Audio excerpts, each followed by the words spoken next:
मराठवाड्यामधील शेतकरी प्रश्न पुन्हा एकदा तापू लागलेला आहे। कर्जमाफीच्या मोर्चानंतर आता पीक विमा आणि हमी भावाच्या मागण्यांवरून वातावरण ढवळून निघालंय। धाराशिवमध्ये झालेल्या सभेत उद्धव ठाकरेंनी शेतकऱ्यांच्या मुद्द्यांवर सरकारला जबाबदार धरण्याचं आवाहन केलं। संपूर्ण कर्जमाफी दिल्याशिवाय महायुतीला मतदान करू नका असं देखील त्यांनी म्हटलं।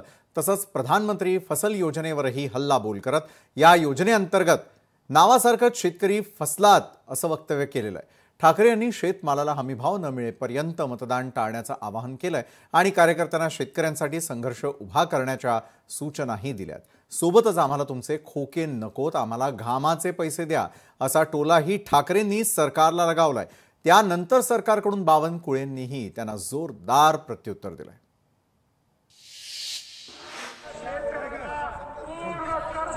आपण देणार आहोत शेतकऱ्यांचा साथ बारा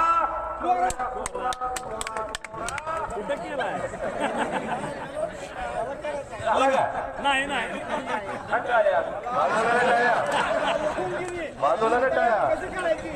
हेच तुम्हाला मी सांगतोय। जसं निवडणुकीच्या आधी शेतकऱ्यांचा सातबारा करू कोरा कोरा कोरा, आता लोक विचारतात शेतकरी विचारतात आता पुढे पळायला चोरा अभ्यास करतोय। हा मत चोरी करून सत्तेवर आहे। जसं त्यांनी सांगितलं की आमचं म्हणजे त्यांचं सरकार आल्यानंतर आम्ही कर्जमुक्त करू, सातबारा कोरा करू, तुम्ही मतदान करून मोकळे झालात। आता सांगतात योग्य वेळी आम्ही कर्ज माफ करू।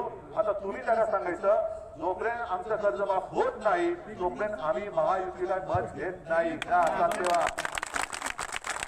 जोपर्यंत पीक विम्याचे पूर्ण पैसे मिळत नाही तोपर्यंत महायुतीला मतदान करणार नाही। उद्धव ठाकरेच्या काळामध्ये यापूर्वीच्या 3 कर्जमाफी झाल्या तरी शेतकऱ्यावर कर्ज का झालं? कारण आपल्याला पॅरामीटर लावावे लागतील, उलट टॅक्स जास्त द्यावे लागतील। मी तर या मताचा आहे इन्कम टॅक्स प्लेअरचं कमी करून, आता माझी शेती आहे, माझ्या नावाने 2 एकर, तर मला एक कर्जमाफीची गरज आहे का? मी कर्ज काढलाय, त्यामुळे कर्जमाफ कुणाचं केलं पाहिजे तर या राज्यातल्या अल्पभूधारक, अत्यल्पभूधारक आणि जो अजूनही सावरत नाही आहे अशा लोकांचं केलं पाहिजे आणि पुन्हा कर्ज होऊ नये यांच्यावर, या शेतकऱ्यावर, त्याच्यासाठी उपाययोजना केल्या पाहिजे। ते आमचं सरकार करत आहे।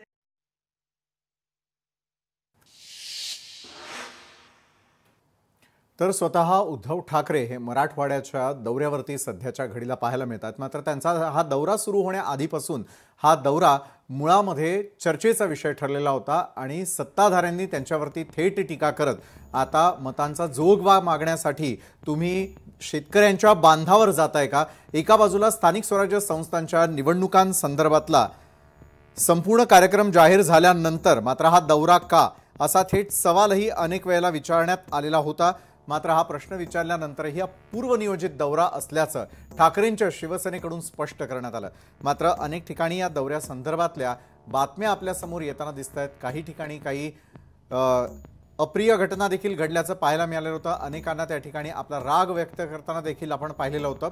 त्यामुळे अशा घटना या सातत्यानं होताना दिसतात। त्यामुळे या मराठवाडा दौऱ्याचं नेमकं फलित काय याकडे आमचं लक्ष असेलच। राज्यात शेतकऱ्यांसाठी हमीभाव, कर्जमाफी आणि पीक विमा या त्रिसूत्री प्रश्नावरून विरोधक आक्रमक होत आहेत। ठाकरे यांच्या विधानांमुळे मराठवाड्यातील राजकीय वातावरण पुन्हा एकदा तीव्र होण्याची चिन्ह देखील दिसू लागलेली आहेत। तर मराठवाड्यातील या संपूर्ण दौऱ्यासंदर्भात अधिक जाणून घेण्यासाठी उद्धव बाळासाहेब ठाकरेंच्या शिवसेनेचे चंद्रकांत खैरे वरिष्ठ नेते आपल्यासोबत जोडले गेलेले आहेत। चंद्रकांत खैरेजी, स्वागत आपलं लोकशाही मराठीमध्ये। खरं तर दौऱ्याचा हा दुसरा आणि महत्त्वाचा दिवस आणि टप्पा म्हणून पाहिला जातोय। मात्र मराठवाड्याच्या या संपूर्ण दौऱ्यातून नेमकं काय फलित साध्य होणार आहे? सरकारतर्फे देखील अनेक वेळेला या दौऱ्यावरती टीका करण्यात आलेली आहे। येत्या काळातल्या स्थानिक स्वराज्य संस्थांच्या निवडणुका पाहता हा मराठवाडा दौरा असल्याची टीका खुद्द सत्ताधारी देखील करताना दिसतात। चंद्रकांतजी, मी एकच सांगतो, सन्माननीय उद्धव साहेबांचा जो दौरा डिक्लेअर झाला होता तो आधी डिक्लेअर झाला। तुम्ही पाहिला असाल सामनामध्ये मोठी हेडिंग पण आली होती आणि त्याच्यानंतर मग ज्यावेळेस दौरा सुरू झाला त्या दिवशीच त्या ठिकाणी आचारसंहिता लागली, म्हणजे हे झाले। मग याचा अर्थ आम्ही काय ते आचारसंहिता लागेल किंवा निवडणुका डिक्लेअर होतील म्हणून हा दौरा काढायचा असं नाही। बरं, म्हणजे शेतकऱ्यांचा जो महत्वाचा प्रश्न आहे, शेतकरी अगदी हलाखीस आलेला आहे। शेतकरी अगदी म्हणजे आत्महत्या करतोय, शेतकरी अगदी खूप म्हणजे मोठ्या संकटामध्ये आहे।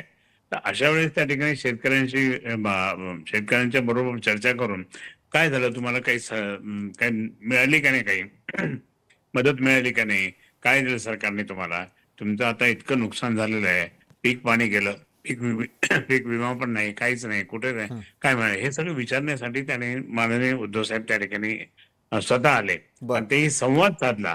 त्याचा काही सभागृहाने संवाद साधला. संवाद साधून त्या ठिकाणी आम्ही सगळेच जण होतो, मी होतो, अंबादासजी होते, आम्ही सगळेच होतो, बाकी पदाधिकारी पण होते आणि सगळ्या शेतकऱ्यांनी त्या ठिकाणी आपली आपली भूमिका मांडली, अगदी संतप्तपणे मांडली. काही महिला ज्या होत्या त्या तर अगदी चिडून बोलल्या, हे काय झालं. सरकारच्या बाबतीत जो रोष आहे तो प्रचंड रोष आम्हाला दिसतो आणि आपल्या चॅनलद्वारे सुद्धा त्या ठिकाणी माननीय उद्धवजी सांगितलं की तुम्ही चॅनलचे जे आहात त्यांना पण तुम्ही दाखवा, तुम्ही हे काय चाललं म्हणून. बरं. आणि हे प्रत्यक्षात आहे, म्हणजे आम्ही जाऊन त्या ठिकाणी बोलत नाही की तू बोल असं नाही. आम्ही प्रत्यक्षात त्या ठिकाणी लोकांचीच मागणी की आम्हाला बोलायचं आणि त्यांची स्वतःची भूमिका ते मांडत होते.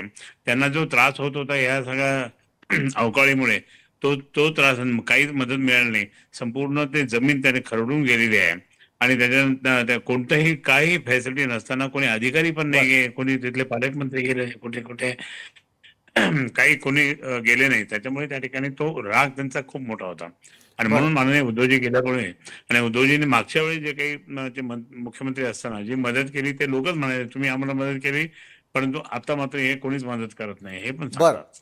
मात्र या दौऱ्याचं नेमकं फलित शेतकऱ्यांना काय मिळतं या संदर्भात आमचं देखील लक्ष या संपूर्ण दौऱ्यावरती असेल. धन्यवाद चंद्रकांत खैरेजी, तुम्ही आमच्यासोबत जोडला गेलात आणि चर्चा केलीत त्यासाठी. खरं तर राज्यामध्ये शेतकऱ्यांसाठी हमीभाव, कर्जमाफी आणि पीक विमा या त्रिसूत्री प्रश्नावरून विरोधक आक्रमक होत आहेत. ठाकरे यांच्या या विधानामुळे मराठवाड्यातील राजकीय वातावरण पुन्हा तीव्र होण्याची चिन्ह दिसू लागली आहेत आणि ही लढाई आता केवळ घोषणांपुरती न राहता शेतकऱ्यांच्या हितासाठी ठोस भूमिका घेण्याची गरज असल्याचा सूर ठाकरे यांच्या भाषणातून उमटल्याचं दिसून आलं. लोकशाही मराठी, ऐका, पहा, जागरूक रहा.